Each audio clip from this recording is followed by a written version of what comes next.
All right, so today's video is about how you can get in shape without sacrificing your lifestyle. So, as a bit of a background, I'm currently in university. I'm in my last year. I'm about to graduate after this next semester. And I went into university super skinny and insecure and not really happy with the way that I looked. I always wanted to get in really good shape and get my dream physique and feel confident and do all these things, but I never wanted to sacrifice my lifestyle and things I enjoyed doing. I was in college. I wanted to go out and make memories, make new friends. So I wanted to do all of these things without sacrificing my lifestyle. I always had this misconception that everyone in shape lived like a bodybuilder. They woke up, they went to the gym, they did their cardio, they ate their steamed vegetables and chicken and rice, and they went to bed. And that was it. There wasn't much more to life than working out. And I never really thought that was going to be something sustainable in my lifestyle. I always wanted to continue to go out, drink alcohol, travel, do all these things, and actually just enjoy life for what it is, but in my dream physique. So without further ado, here are a few things that I take into account when wanting to get in shape without sacrificing my lifestyle. Number one, your mindset. Mindset is usually the most important thing in any situation in life. It's how you think about it and how you act and how your body reacts to these different situations. So the one thing that you got to get used to is being aware. I think that's the most important thing, a part of your mindset. You are going to be in different environments as you are trying to get in shape and level up your life and still go out and enjoy these things. You are going to be in environments that are really going to test you. And people are most like their environments. If you hang out with a bunch of smokers, you're more likely to become a smoker. If you hang out with a bunch of people that are in shape, you're more likely to become better in shape. So just understanding your environment is such a huge part of this whole process. It's knowing that you may be tempted to go out and drink more than you should, or eat food that's not going to be very healthy for you, or skip out on exercises because people around you are doing that. So just being aware that your environment is most likely going to influence your decisions in these situations is the first step to succeeding. In university, I was always getting teased by my friends, of course. But if you're not getting made fun of by your friends, are they really your friends at this point? Like, come on. So they're going to make fun of you and tease you about not being the old you. This is most likely a reaction from them not being happy where they're at. So they make fun of you to pick on you who's doing better in order to make themselves feel better. So just understanding that as a whole, that's already going to help put you miles ahead of everyone else here. And the last thing about mindset is that you need to think that just because you went drinking on the weekend or you went out, that these small little things don't matter.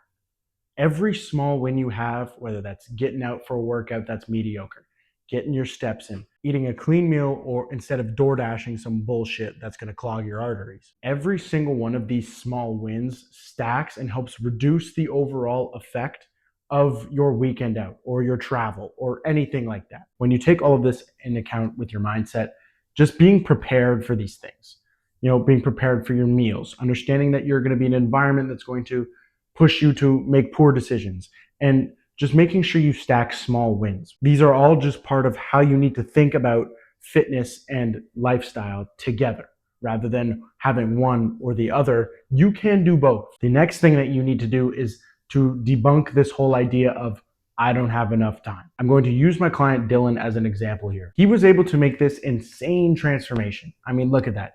He shred fat, put on muscle, he's feeling better than ever, he's feeling confident, and he's enjoying life. So he's managing to make this insane transformation while being a 93 average student, going to the bar with his friends on weekend, hitting his workouts, hitting his cardio, dieting. So what the fuck is your excuse? A lot of people say, oh, like I'm tired from work, I do this, I do that. If it mattered to you, you would make time for it. So let's say your sibling is having a wedding. It's their big day. You got to be there to support them. And your transportation idea, whether you get a flat tire or your plane gets canceled or delayed, what are you going to do to fix that?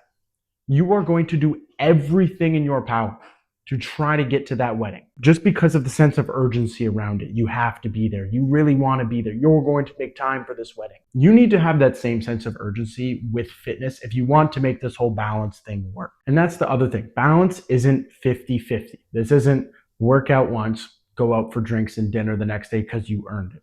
No, that's not how this is going to work. Balance is a 90-10 ratio. You need to be working your ass off 90% of the time with your life, your fitness, your diet, whatever other goals you may have. And then the other 10% is for fun. How do you expect to make progress if you're just rewarding yourself every time you do something positive, like working out, getting your steps in, dieting, if you're just rewarding yourself so easily? You see, if this shit was easy, everybody would fucking do it. So if you really want to make this whole balance thing work, you need to make time for the things that really matter to you. You need to make sure you're dialed in every aspect of your life before you start to travel, eat a cheat meal, or go out on weekends. You need to make sure every single other area of your life is completely dialed in so that you can work really, really fucking hard and then play just a little bit harder. Another problem that I personally had on my journey was the whole alcoholic drink dilemma. See, personally, I like beer, but I also like tequila sodas. And a lot of people ask, well, what's better for me and why? So calorie wise, tequila soda for sure. It's a lot lower calorie. It's like 90 to 100 calories for a single. Beer is a lot heavier in calories. So I've kind of broken this down into two different situations of where you would drink one or the other depending on your preference. So beer is a larger volume drink. This is something I drink when the actual activity just involves drinking, whether it's sitting down with my roommates to watch the game or, we're going out for dinner. It's a larger volume drink, so it takes me longer to drink it. So because beer takes longer to drink, at least personally for me, I'm able to just sit down and enjoy it, and it slows my drinking rather than drinking something a lot faster like a tequila soda. So drinking a beer actually helps me drink it slower and have less alcohol because it's a higher volume drink. Even though it's higher in calories, it prevents me from drinking more later on because of the higher volume. Whereas tequila soda, I would probably use this if I'm at a really social scene. I'm able to go to like a concert, a festival, to the bar, and just have these because being drunk is more of the activity rather than just sitting down and drinking something. Because I'm going to be drinking a little bit more than I would if I were to just sit down and like watch a football game or something like that and lose all my money on parlays, having the tequila soda as another substitute for when I'm going out, that's lower calorie. You can also bullshit your friends if you're not feeling well and you're peer pressured like all the time, like any good friends do. You can just order a water and have it in the same plastic cup with a lime, right? I mean, they'll never know. It's in the same fucking plastic cup with a lime in it. It looks the exact same. So if you really want to tap out and switch out for a water without looking like you're a bitch, you can do that. Now, another big component of this whole thing is when people go traveling. A lot of people use the excuse, oh, I'm in a hotel, I'm at an Airbnb, I'm just going to order food. I don't really want to make food.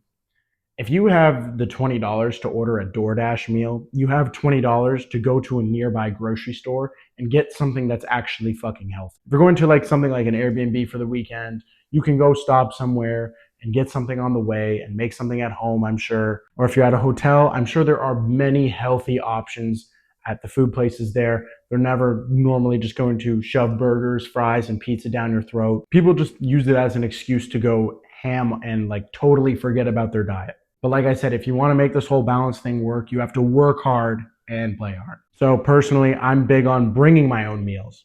I'm doing a trip in January and I'm actually planning to meal prep the entire weekend, except for maybe one dinner. I plan to bring my own food. So number one, I'm not spending money. And number two, I'm actually staying on plan because I want to lose weight and I want to be shredded for the summer. Nothing will taste as good as being shredded for the summer. Trust me on that. And I'm sure you've heard this one before, but you have to hydrate. If you're going out drinking especially, you have to drink lots of water before, lots of water afterwards. I've personally been a big fan of the liquid IVs. I have those all the time when I get home from a night out drinking, just so I can get some electrolytes in, chug some water down before I go to bed, and wake up and not feel like a can of worms. Because when people go out drinking and they feel hungover, they're extremely unlikely to go hit the gym at all. I personally refuse to let that happen. I still want to go work up a sweat. I want to get my cardio in. I want to get my weightlifting in. Even if it's the most mediocre lift of my entire life, I'm still going to get in and get a sweat on. This isn't so much about making more progress. This is more so making up for the lost progress because of alcoholic drinks. So combine water all throughout the day before you're drinking and after. But liquid IVs and other electrolyte brands are perfect as well. They're going to help you stay hydrated and reduce your hangover. And this brings me to my next point of you have to move all the time, whether that's getting your 10K steps, getting a sweat on, going for a run, hitting Stairmaster, or even something like playing basketball with your friends. It's all good ways to just get a move on. Working up a good sweat, whether you're hungover or not, because even if you are hungover, it's going to help you feel a million times better. You may think it's super small, but being able to just stack that day by day by day, even when you go out and you feel like shit the next day, just still do it anyway. And the last point, just have fun with it. Don't take life too seriously. Fitness for me was always something that I wanted to complement my lifestyle, not restrict it. Everybody's so desensitized to these bodybuilders online with insane physiques and crazy lifestyles that are just not sustainable for a lot of people. And I always wanted fitness to just benefit my life rather than make me feel I was living in a prison. I never wanted to live one of those copy and paste bodybuilder lifestyles. I'm not someone who ever has any aspirations of competing. I just wanted fitness to make me feel good, look good, and move well. So don't take life too seriously. Just go out and enjoy yourself. Life is meant to be lived. You are meant to make memories. You have one life. There is no in another life. You have one life. Go out and enjoy it in your most fit and healthy body that you can, because life gets so much better when you just finally get into your dream physique. I finally put on size. I finally felt confident. I wasn't insecure, skinny little kid anymore. I've started to enjoy life for what it is, and it's amazing. When you have plans that are sustainable and fit your lifestyle, it's much easier to stick with it in the long run. And consistency in fitness is the most important thing. So if you're someone that doesn't want to live that bodybuilder lifestyle, but still make that transformation and enjoy your lifestyle, feel confident, get healthier, and actually enjoy and be proud of the physique that you have built, book a call, link in my bio, and I'll see what I can do to help you make that transformation for 2026. So remember, if you want to make this whole thing work really, really, really, really, really fucking hard and play just a little bit harder than you were.